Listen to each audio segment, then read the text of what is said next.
All right, Rabosai, good morning. A lot to do today. Let's begin by thanking our sponsors, to thank our Talmud Torah sponsors for the month of Shvat, to thank the Elbaum Mishpacha for dedicating all of the Shiurim and Drushos this month in loving memory of husband and father Jerry Elbaum, Yaakov Koppel ben Avram Menachem.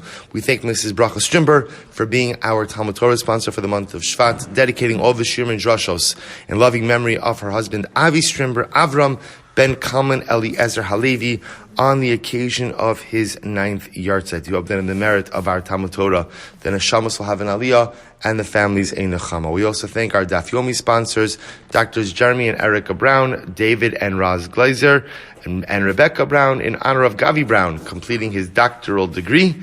Mazel tov, Dr. Gavi Brown.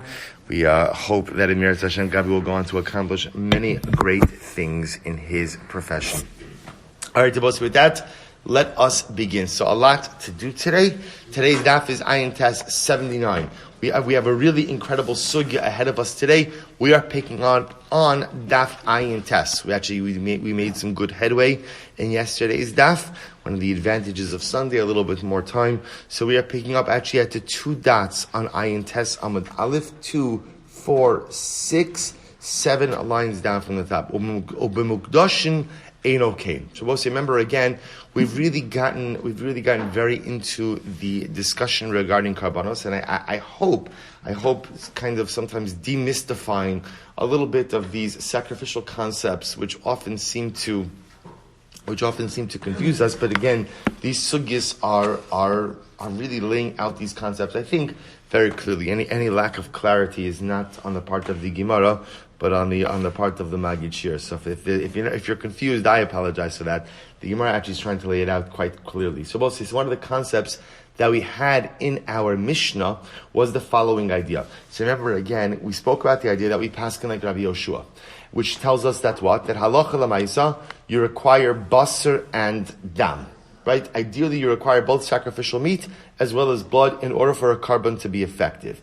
Rabbi Yoshua, now remember again, as we saw in the Rambam, so Rabbi Yoshua holds that to be true l'chatchila, but b'di aved, even if you just have dam, that is enough as well. And with karbanos tzibur, even l'chatchila, all you require is dam. The exception to that rule, karban pesach.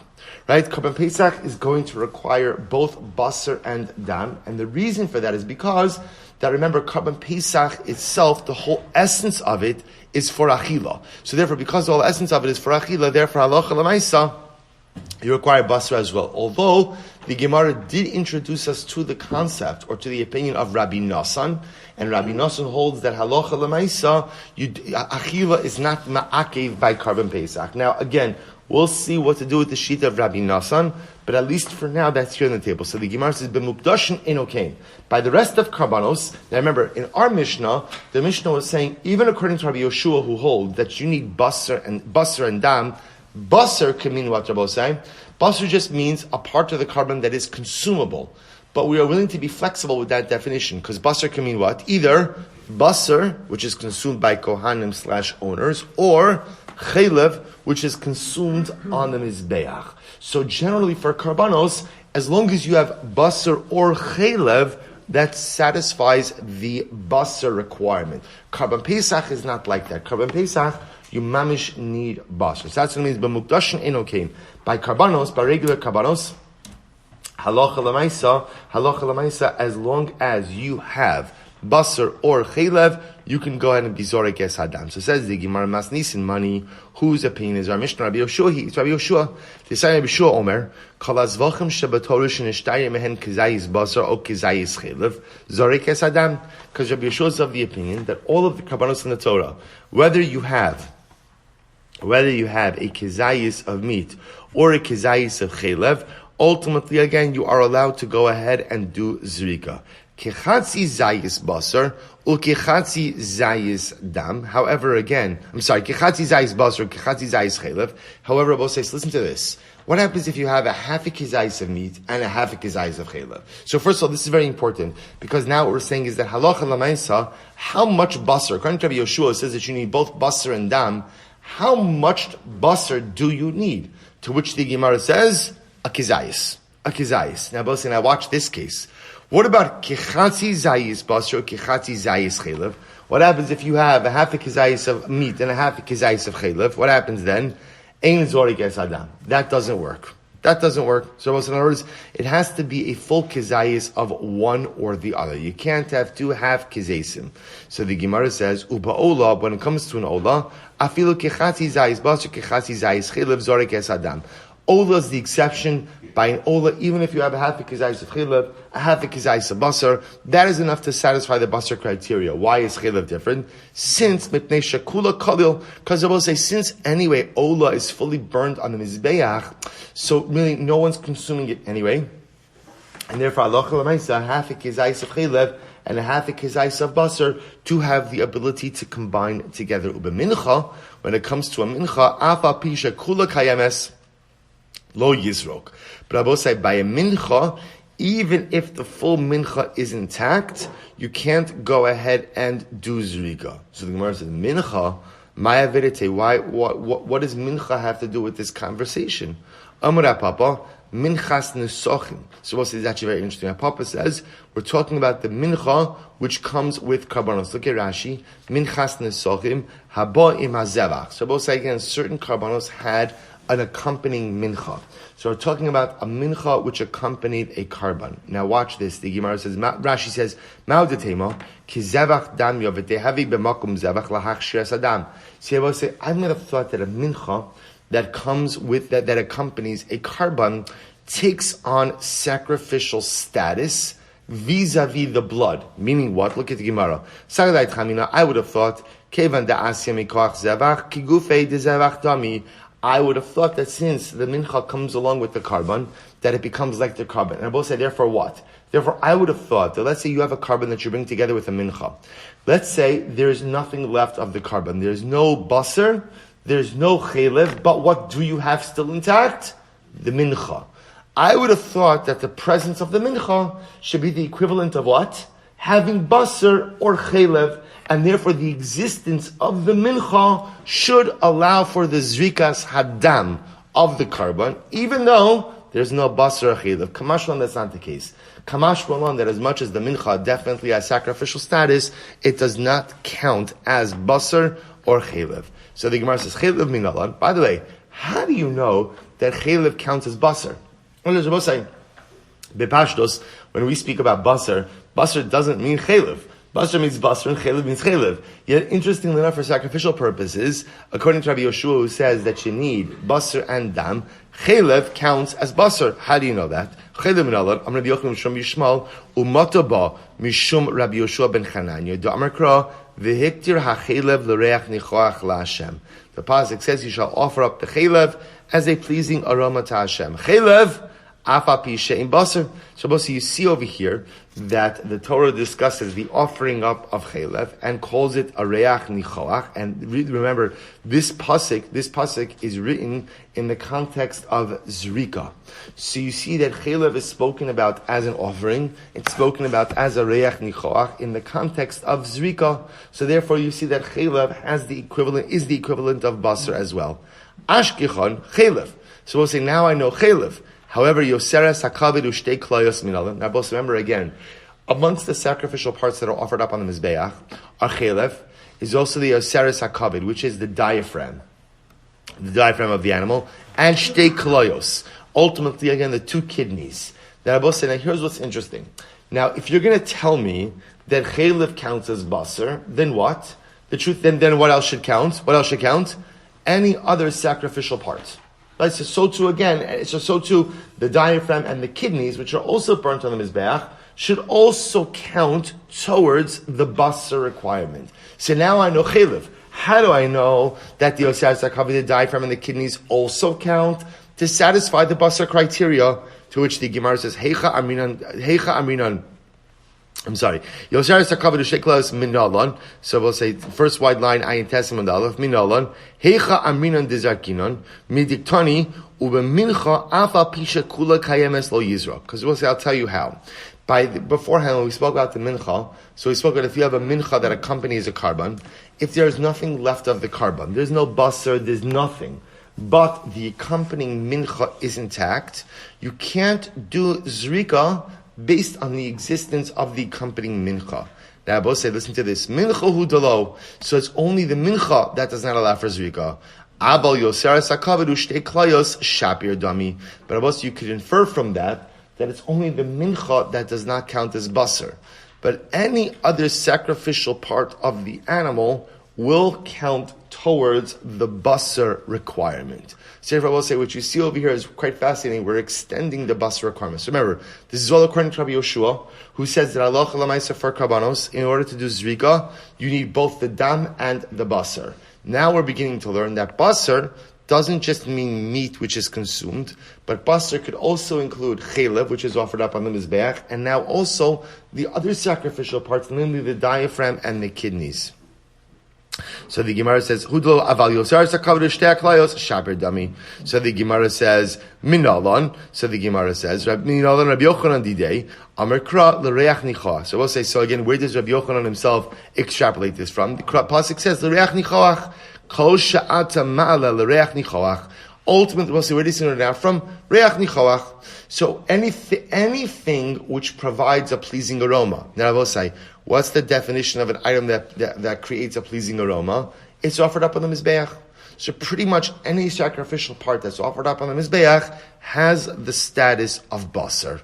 So the Gemara says, so I will say, if we kind of bring this all out, we see that we learn out chelev from the hiktar chelev l'reach nichoach. We learn out yoseres hakaved and klayos, the diaphragm and the kidneys, from also a different reach, from the same pasuk, from reach nichoach. And therefore, again, we learn how we expand our definition of basar to include all sacrificial items. The Gemara says, by the way, veitzrich. So now here's the shaila. So why do I need to learn out each of these things separately, right? Because remember, again, we're learning this out in stages, right? Step one is basar, and the assumption is, what does basar mean? Basar means meat. It means meat of the animal, right? That's step one. Step two, I learn out chelev. Step three, I learn out diaphragm kidneys. Why do I have to learn out chelev and diaphragm kidneys in two different steps? Why can't I learn them all out at once? I'll tell you. The pasuk needs to first teach me chelev, which of course teaches me chelev, and reach nichoach, which teaches me the diaphragm and the kidneys. Why? Because of rachmana chelev, havamina chelev in yoseres hakaved ushtei klayos lo. So because had the pasuk just said chelev, I would have thought, what does chelev include? What does chelev include? Chelev. That's it. But not any other part. Therefore, again, kasav rachmana l'reach nichoach. Therefore, reach nichoach comes to teach me that no halacha lamaisa, kidney and diaphragm as well. Because of Rahman al-Reach Nichoach. And if the pasuk would have just said Reach Nichoach, then Hava Amina Kala Olin l'Reach Nichoach Va'afilu Mincha. Then I will say, interestingly enough, if it would have just said Reach Nichoach, then I will say, I would have said that includes anything that is offered up which creates a pleasing aroma, which would also include what?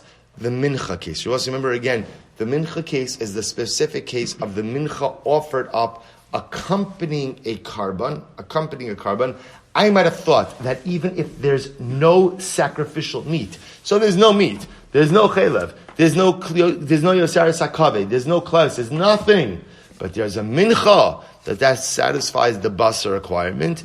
Therefore, again, kazav rachmana chelev. So therefore, I will say, really fascinating sugi. Therefore, Allah l'maisa, if we keep building on this same sheet of Rabbi Yoshua, that lechatchila for karbanos you require both basar and dam.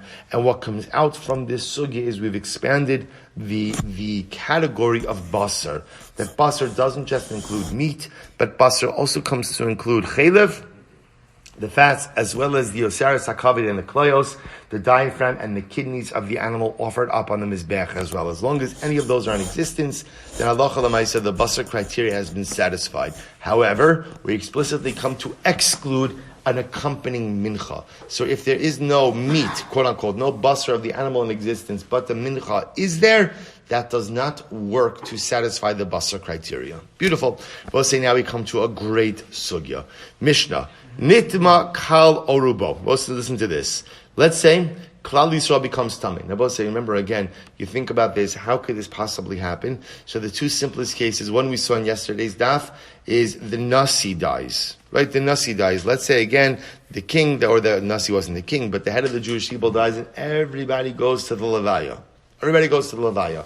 Hey, so again, you could have a situation where the majority of Klal Yisrael becomes tummy, or the other possibility of course, is war, right? Where people are fighting, people are dying, there's tumas meis everywhere. Whatever the Metzias is, what happens if you have a situation of nitmal kahal, the entire Klal Yisrael becomes tummy, orubo, or 51%, right? Remember, you don't need everyone, you just need a rove.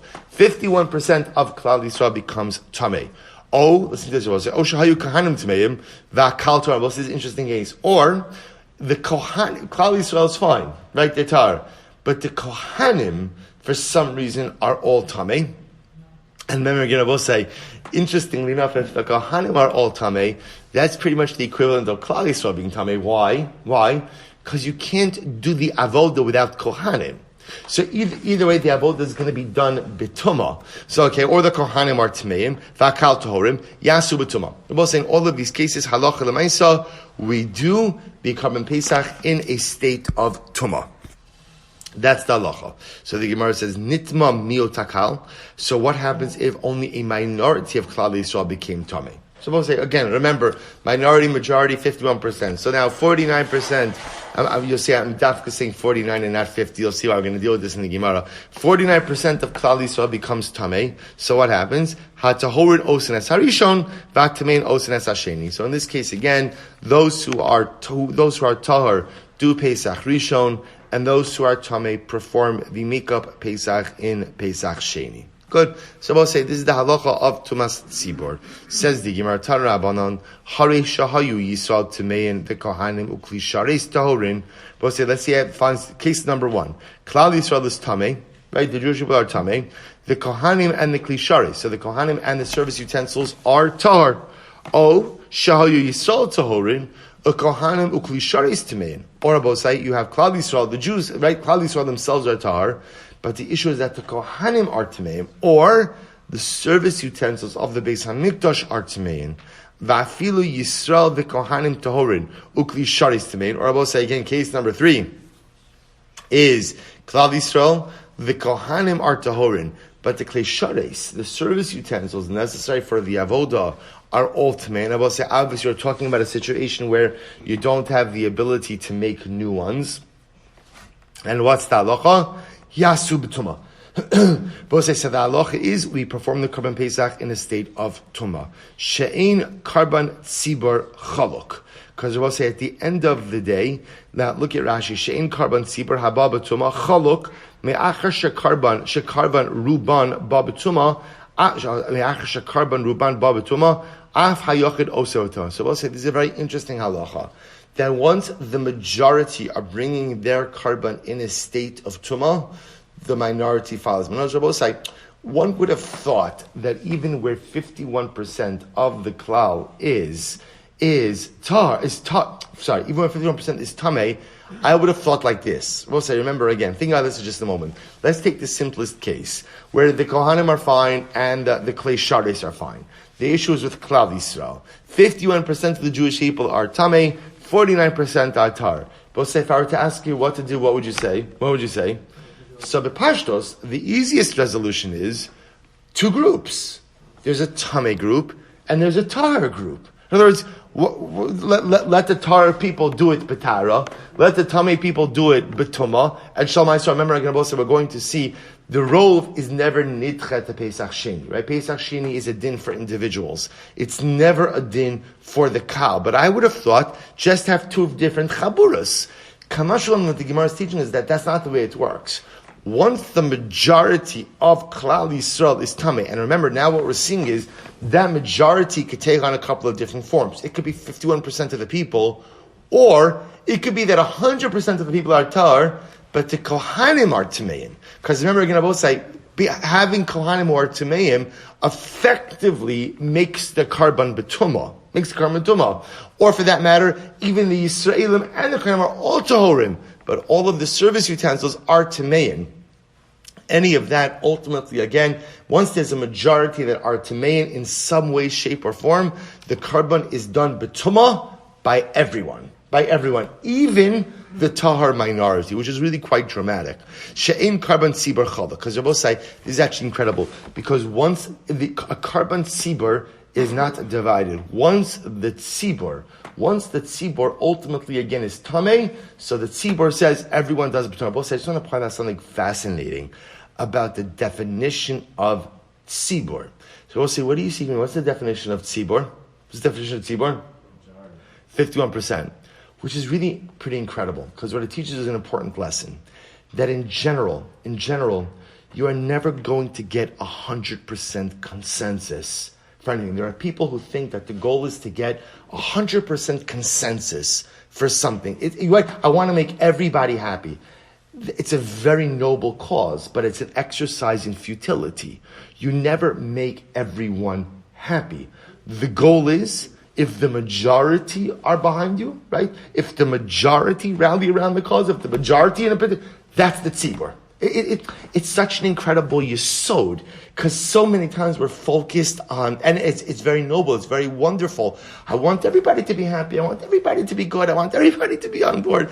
It doesn't work that way. You see, even halachically, the definition of tzibur is that it's not 60%, it's not 70%, it's not 92%, it's 51%, which is really quite dramatic. Once 51% is on, that's the tzibur. That's the tzibur. Move it forward. Incredible. So the Gemara goes back to Amar of Chisda. Lo shano ela shenit ma'asakin b'tamei meis. So we'll say, so now the Gemara is fascinated by this idea regarding the kalim. Right? We'll say this is case number 3. Remember again, case number 1 is 51% of Klal Yisrael is tamei.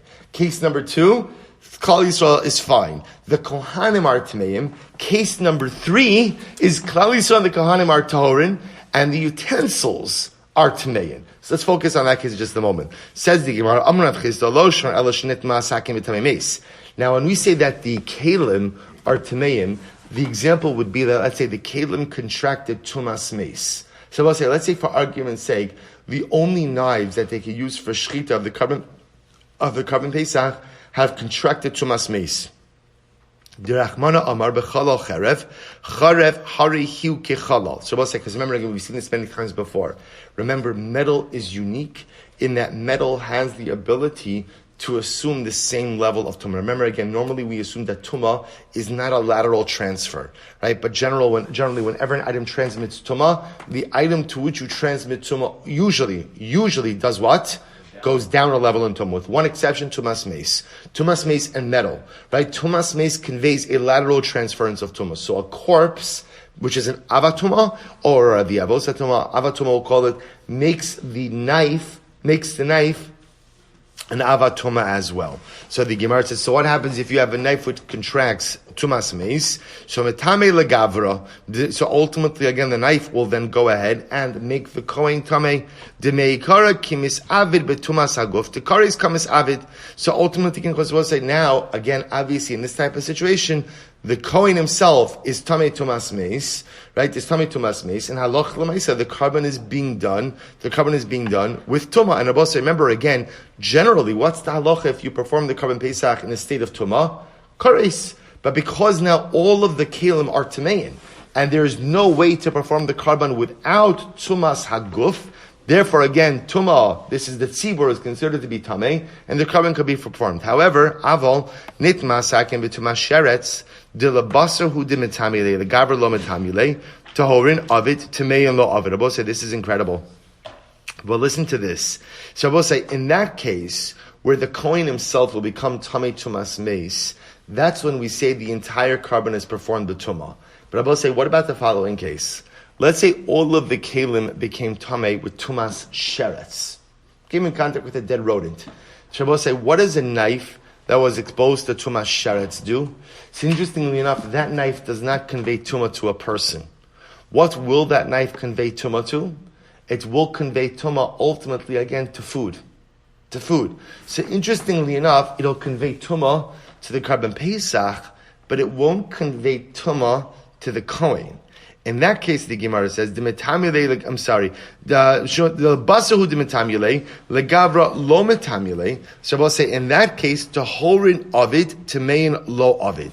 But we'll say, interestingly enough, in that case, only people who are tahor are permitted to perform the carbon pesach, but ultimately, again, those who are tamein are not permitted to perform the carbon pesach. Why not? Mutav yochal betumas basar belav va'al yochal basar betumas haguf shu bekaris. Because Rabbi said, listen to this. This is incredible. What happens if you eat Karban Pesach afflicted with tumas sheretz? You're in violation of a lav. What happens if you eat Karban Pesach, but you yourself are in a state of tumah? That's kares. So we'll say, you hear the distinction between the two cases?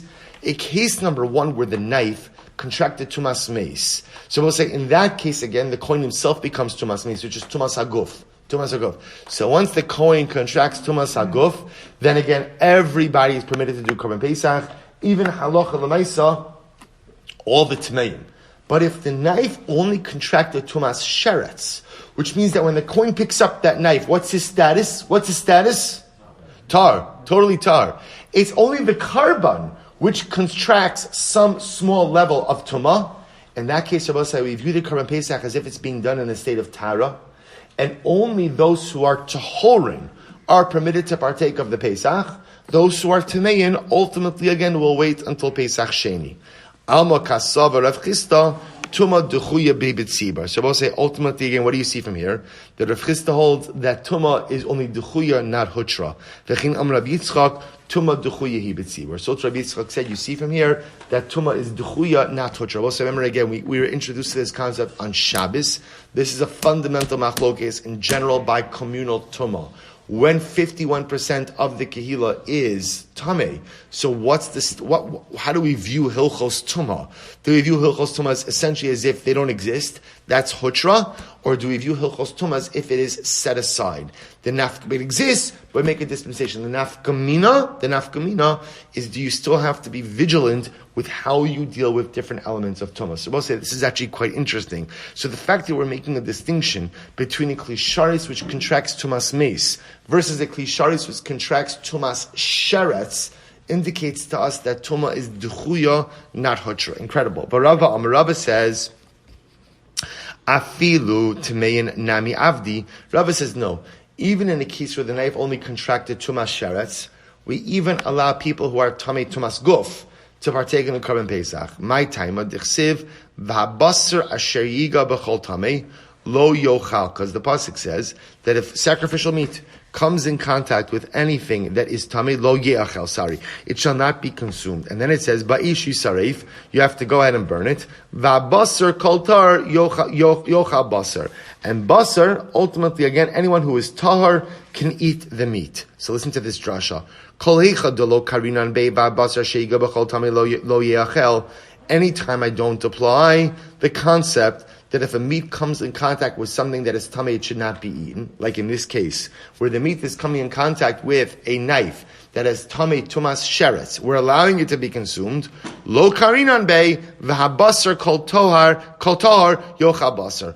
I don't apply the standard that only tahar people can go ahead and eat the sacrificial meat. Karina bei v'habasar sheiga b'chol tamei lo yeachel. Karina bei v'habasar kol tahar yochal basar. So we'll say, but whenever I do apply the concept of halacha l'maisa, that anything that comes into contact with a davra tamei cannot be consumed, I also apply the concept that anyone who is tar can only eat the sacrificial meat. So we'll say, so what comes out over here is as follows. Everyone agrees that in the case where, let's say, the knife, and we're using knife as just as the example of the clay sharis, of the service utensils.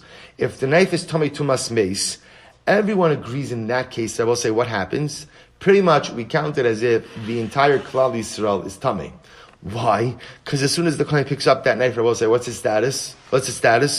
He's tamei tumas meis, because that's the nature of metal with tumas meis. That is a case of the tzibur offering up the Karban Pesach betumah, and again halacha l'maisa will view it as if 51% of Klal Yisrael is tamei, and therefore again everyone could partake in that Karban Pesach. Good. What about the case where the klei sharitz, in this case the knife, becomes tamei tumas sheretz? So remember again, what's the impact? So remember, a dead rodent falls on the knife. Fantastic. I mean, not fantastic, but you understand, right? So it falls on the knife. So we'll say, see now, what happens? The kohen picks up the knife. What happens to the kohen when he picks up the knife? Nothing. What happens when the kohen goes ahead and shechs the Karban Pesach? Transmits tumah to the Pesach. So we'll say, so now the shaila is, so now what I want to point out is something very important. In this case, Tumah is being imparted to the Pesach, but the Kohen himself has no Tumas Haguf.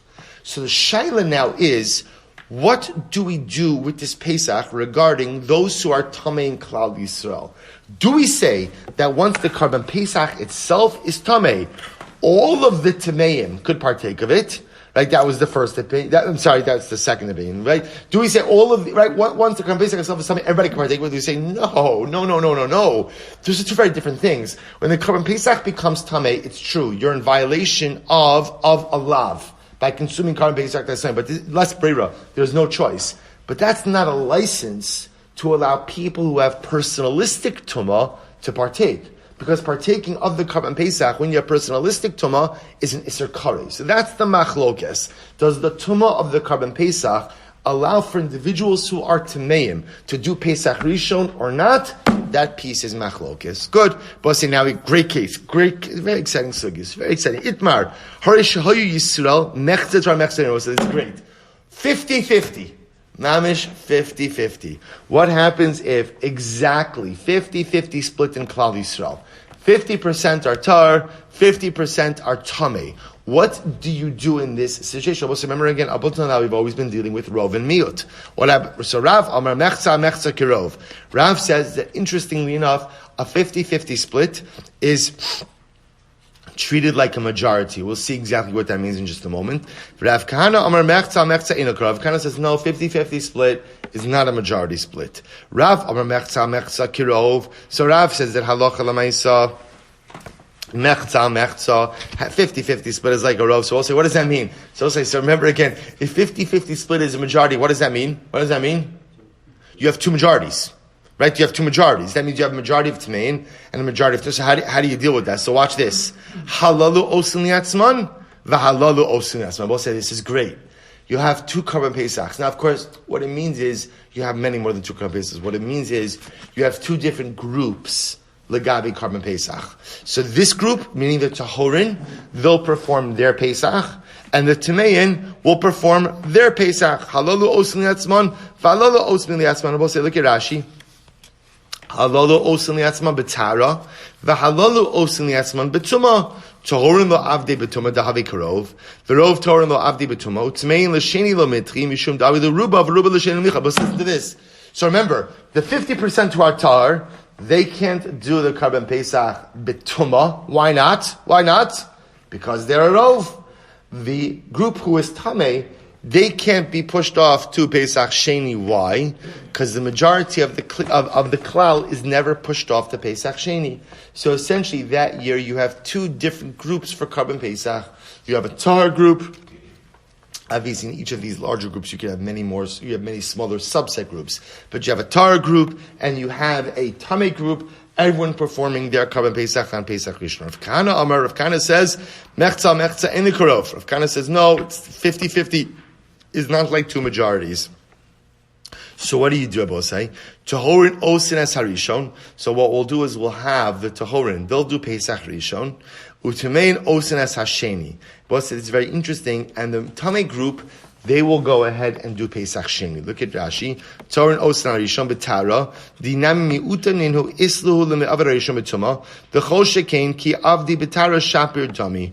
Utmein osin es hasheni techayvan de'inan karov nidurim kimiyat. So we'll say, so again, Rav Kahana will say, Allah l'maisa, the Tahorin will do, ultimately, again, their Karban Pesach on Pesach Rishon, Betara. Then Rashi points out, technically speaking, because they're not the majority, they could technically even do it Betuma, but certainly, again, they'll strive to do it Betara. And the Tamei group, because you're not a majority, will be pushed to Pesach Sheni. Good. Ikidan will say an alternate version of Rav Kahana. So we'll say we're going to see two versions of Rav Kahana. So first version of Rav Kahana is Mechza is not Kirov. 50-50 is neither is a majority. Therefore, again, the Tar group does their Pesach Rishon. The Tamei group does their Pesach on Pesach Sheni. Ikidam, an alternate version. Rav Kahana, Mechza, Ino Kirov. We'll say in this version, listen to this. Again, same idea. 50-50 is not a rov. So Tahorin osin as harishon. So the Tar group, they'll do Pesach Rishon. Amud Beis, Utemein, watch this. Ein osin lo as harishon v'lo as hasheni. Wow. Rav Kahana says, the Tamein, they're stuck. They can't do Pesach Rishon, nor can they do Pesach Sheni. Why not? Rishon lo avdi to lo havi lehuruba. So we'll say they can't do Pesach Rishon. For instance, why can't they do Pesach Rishon? Because the only time that a Tamei group could do Pesach Rishon, we'll say, is when they're the majority. So they're not the majority. Listen to this. B'sheni lo avdi to lo havi miuta. This is incredible. They also can't do Pesach Sheni. Why? Because they're not a minority. So we'll say, in this alternate version, what Rav Kahana is saying is a 50-50 split is really problematic because neither group is a majority and neither group is a minority. So remember again, for the Tahorin, it's not a problem. The Torah will just do Pesach Rishon. For the Timein, as they say, they're nishtaher, right? They're stuck. They can't do Pesach Rishon because the only time a Tamei group could do Pesach Rishon is if they're a majority. They can't do Pesach Sheni because Pesach Sheni is only made for who? Made for who? A minority. And they're not a minority. So therefore they can't do Pesach Rishon or Pesach Sheni. So therefore Rabbi will say two versions of Rav Kahana. In version number 1, Mechza. Again, Tahorin will always do Pesach Rishon, and ultimately again Tamein will do Pesach Sheni, which is essentially saying that in version number 1, Rabbi say, Rav Kahana says essentially, if you're not a majority, by definition you are what? A minority. That's what version number 1 says. If you're not a majority, you're a minority. And if you're a minority, then you can go in and do Pesach Sheni. In version number 2, it's not true. So you both say in version number 1, there are two states. Majority or minority. Right? So in version number 1, therefore 50-50. If you're not a majority, you're a minority. That's fine. That's fine. So the Tahorin group could do Pesach Rishon. The Tamei group, if you're not a majority, you're a minority, could do Pesach Sheni. In version number 2, there are 3 states. There's majority, minority, and mechza al mechza. So therefore, again, the Tahorin, they'll do Pesach Rishon, they're fine. The Tamein, they can't do Pesach Rishon because they're not a majority. They also can't do Pesach Sheni because they're not a minority. They're mechza al mechza. So what happens to that mechza al mechza Tamei group in this situation? Second version of Kana? Nothing. They just don't have a carbon Pesach that particular year. Incredible. So let's analyze. Tanan, Nit makal orubo o shaya kohanim timein vakal tahorin. So we'll say, let's say you have a situation of the entire kehila or the majority become tamei, or the kohanim are timeim and the rest of the Jews are fine. So what's the halacha? Yasu betuma. Halacha l'maisi, you do the carbon pesach betuma. So the Gemara says it's a very important inference. Rubahu davidi betuma. So ultimately, what can you infer from here? It's only if the majority of the kehila are tamei that you do the carbon betuma. Aval palga upalga lo avdi berishon. But I will say ultimately again, if there's a 50-50 split, it appears that no one should do Pesach Rishon. I will say it's a pretty good inference from this, right? That halacha l'maisa, if there's a 50-50 split, you could infer from this that no one does Pesach Rishon. Kashi l'Rav. So we'll say ultimately again, this will be a kasha and Rav. Because remember again, I will say, Rav says, remember we were focusing on Rav Kahana, but remember again, what was Rav's shita? Rav said that halacha l'maisa mechza is what? Is both of them are like a rove. So we'll say, what happens in that case? What happens in that case according to Rav? 2 groups. A Tahar group and a Tamei group. The Tahar group does their karban betara, and the Tamei group does their karban betuma. So we'll say, so again, this seems to contradict Rav. So Amar Lecha Rav, Ruba avdi kulu betuma. So we'll say, Rav will say like this, no. In the case where the majority of the klal is Tamei, then obviously everyone does the carbon betuma. Also remember again, this is the chiddush. Remember, this is the great chiddush in all of this, because I would have thought intuitively, even if 51% of Klal Yisrael is Tamei, I would have assumed that how should carbon Pesach be done, Rabosai? Still what? 2 groups. Let there be one group who does a betuma, one group who does a betara. That's what I would have thought. Kamash Mala, no. That when the rove of Klal Yisrael is Tamei, everyone does it betuma together. Which I will say is also such an incredible insight, sometimes into Achdus, right? That sometimes you give up the lechatchila in order to be part of the klal. It's an incredible yisod. Shouldn't the 49% do the karban betara as opposed to joining the 51% for doing the carbon betuma. But Rabbi, you see this incredible dialectic, this incredible two sides of the coin. On one hand, sometimes unity means 51%. Sometimes you can't if you have to get something done, 51% is the klal, move it forward. 49% is not going to be happy, that's the price of doing business. You just got to get the job done. If there's something that's to get done, you got to move forward. Yet sometimes what you see is you give up your personal tara to be part of the carbon sibur that is being brought betuma. So knowing when to forge forward with 51% and when to go ahead and give up your personalistic tara to be part of the tzibur, that's the great challenge of Achdus, right? Knowing when to employ which principle. And anyway, Rav says as follows. Palgu palga, but Rav will say, when it's a 50-50 split, halalu osin liatzman, balalu osin liatzman. So we'll say, Rav will make this distinction. Again, when there's a rov, the halakha is clear, everybody offers a patuma. 50-50 split, Rav says, both. Remember, Rav's sheet, Rav will say, is that in 50-50 split, how do we view that? What's incredible chiddush? How do we view it? Two rovs. So there's rov Tamei and rov Tahorim. Well, in that case, Tameim have their gru chevra, Tahorim have their chevra. This seems to be clear. Diktani seifa nitma miot hakal, Tahorim osin es harishon, u'Tamein osin es hasheni. But if you look at the seifa, so the seifa said if a minority became Tamei, ultimately, again, but the majority is tahar. So what's the halacha? So the tahorin do their carbon right on Pesach Rishon, and the tamein go to Pesach Sheni. Miut hu da'avdi b'sheni. It's only the miut ultimately who does their carbon on Pesach Sheni. About palga lo. I will say if it's a 50-50 split, according to Rav, the Tamein would not be pushed to Pesach Sheni. Rather, they would perform their own carbon on Pesach Rishon. Incredible. So the Gemara says, Avapalgu palga lo, va'avdi berishon, v'halalu osin liatzman, v'halalu osin liatzman. So we'll say, so therefore, again, halacha l'maisa, this is Shitas Rav. Next, if there's a majority of Tamein, everybody does a petuma.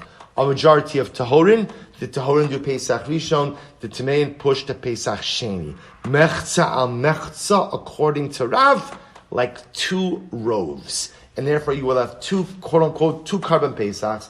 The Tahorin group will have their carbon Pesach Rishon. The Tamein group will have their carbon Pesach Rishon. And everybody moves on from there. The Elakash of Rav Kahana. But I will say, what does Rav Kahana do with this Mishnah? Because it contradicts his position. So the Gemara says, Valakashya, Rav Kahana, Amalach Rav Kahana, Nitmu'u Miotakal, Tahorin. So I will say, if a minority, ultimately, again, of Klal Yisrael becomes Tameh, Tahorin, Osin, Es HaRishon. So ultimately, again, so the Tahorin will go ahead and do Pesach Rishon. U'Tamein, Osin, Es HaSheni. Ultimately, again, the Tamei will do Pesach Sheni. What can we infer from this? Ha palgu tahorin osin es harishon. Aval tmein in osin lo es harishon below es hasheni. So we'll say, but you can infer from this that if it's palgu 50-50, the tahorin will do Pesach Rishon, but maybe the tmein can't do Rishon or Sheni. So the Gemara says hatinech lalishna basra to Rav Kahana. So this makes sense according to the second version of Rav Kahana, because we'll say this was the second version. El lahach lishna dam Rav Kahana tahorim osin es harishon. Utamein osin as hasheni ma'ika l'neimar. But I will say, what do you do with it? But it doesn't make sense according to the first version of Rav Kahana. So the Gemara says, Rav Kahana, hu adin dafilu palga nami tahorin osin as harishon utamein osin as hasheni. So Rav Kahana will say no. Even palga, even 50-50, tahorin will do Pesach Rishon, and tamein will do Pesach Sheni. V'hai diktani miotakal aidi detana reisha rubo. And I will say the only reason why it said Miotakal was just for textual symmetry. Fine. So I will say, so we are still left with this machlokes, Rav and Rav Kahana. I just want to point out again, so remember Rav says mechza, two rovs, and therefore again, two different carbon Pesachs on Pesach Rishon. Rav Kahana, I will say we have two versions in Rav Kahana. Version 1 in Rav Kahana, Version 1 in Rav Kahana ultimately again is essentially if you are not a majority, you are a minority, and therefore halacha l'maisa the tahorin do Pesach Rishon and the tamein do Pesach Sheni. In version 2 of Rav Kahana, no, there's three states. There's majority, minority, and mechza. So in the case of mechza, Torah will do Pesach Rishon, but ultimately, again, Tamein can't do Rishon or Sheni. So both say, so again, Machlokas, Rav and Rav Kahana, but then two different versions in Rav Kahana. Pretty amazing. The Gemara goes right there. Tanya Kabal say Rav, Tanya Kabal say Rav Kahana. Both say you have a brisa that supports Rav and a brisa that supports Rav Kahana. So the Gemara says, Kitrei Lishni. And by the way, we'll say two brisos that support Rav Kahana, one according to each of the versions of Rav Kahana. Tanya Kabal say Rav, let's at least see the brisa that supports Rav. Hayu Yisrael Mechza Torah Mechza Tmein. If Klal Yisrael Mechza al Mechza, Mamish 50-50 Torah Tmein. Halalu osin liatzman, valalu osin liatzman. Each group does their own carbon pesach. So we'll say that's pretty explicit, right? That's Rav Shita. Mechza, Tahorin do their carbon, Tamein do their carbon, Shalom Yisrael. Everybody's good. Tanya Kalishna Kamad Rav Kahana. We have another brisa that supports the first reading of Rav Kahana. Harisha Yisrael Mechza Torah Mechza Tamein. Tahorin osin es harishon, u'tamein osin es hasheni. So we'll say, according to Rav Kahana, mechza, Tahorin will do rishon, tamein will do sheni. Why? Because remember again, if you're not a rov, by definition, what are you? A miut. And if you're a miut, you could be nidcha to Pesach Sheni. V'tanya Kalishna Basra, Rav Kahana. And also we have a brisa that supports the second version of Rav Kahana. Harisha Yisrael Mechza Torah Mechza Tmein. 50-50 split again. Tahorin Osin Es Harishon. The Tahorin could do Pesach Rishon. Tmein Ein Osin Lo Es Harishon V'Lo Es Hasheni. Ultimately, again, the Tmein can't do Rishon or Sheni. Ularav. So again, so therefore, brises that support both Rav and Rav Kahana and both versions of Rav Kahana. L'Rav, so we'll say first white line, Ayin Tesam and Beis. L'Rav, U'Lishna Basra de Rav Kahana, so we'll say according to Rav, and according to the second version of Rav Kahana, Ha Ditana Tahorin Osin Es Harishon, U'Temein Es Hasheni, Heichim Mitartzile. So we'll say, how do you understand the statement that says that the Tahorin do the Rishon and the Tmein do Sheni? Well, let's listen to this case. So that's how you can explain it. Listen to this. So to throw another wrinkle into this, Gemara says, let's say the following situation, where half of Klal Yisrael is Tamei, half of Klal Yisrael is Tar, V'nashim mashlimos l'Tmeim. But I will say, but what ultimately again is part of the number of Tmeim are women. V'kasavar, and this opinion will say, Noshim berishon rishos. I will say we're going to discuss this interesting discussion over here about the obligation of women vis-a-vis Karban Pesach. Karban Pesach. So we'll say, listen to this. Look at Rashi for just a moment. Actually, not yet. So women will be part of the group who are Tameim, but ultimately, again, this opinion holds that women, when it comes to Karban Pesach, is a rishos. They don't have an obligation, but rather, again, it's an optional participation. Dal noshim tameim. Therefore, according to this opinion, you would subtract women from the number of people who are tamei. V'havulu tamei miuta. In that case, again, the tamei would be the minority.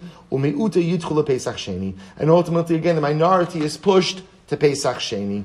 Ularav ulishna kama Rav Kahana hadisanya. Or we'll say, you know what? We'll stop over here for today. We'll pick up with this. So I'll say, so again, just to understand, we're just leaving off still with the machlokes Rav and Rav Kahana, and two versions in Rav Kahana. That's where this holds off. And Mirza Hashem, we'll see the halacha l'maisa of this, which is going to be very exciting.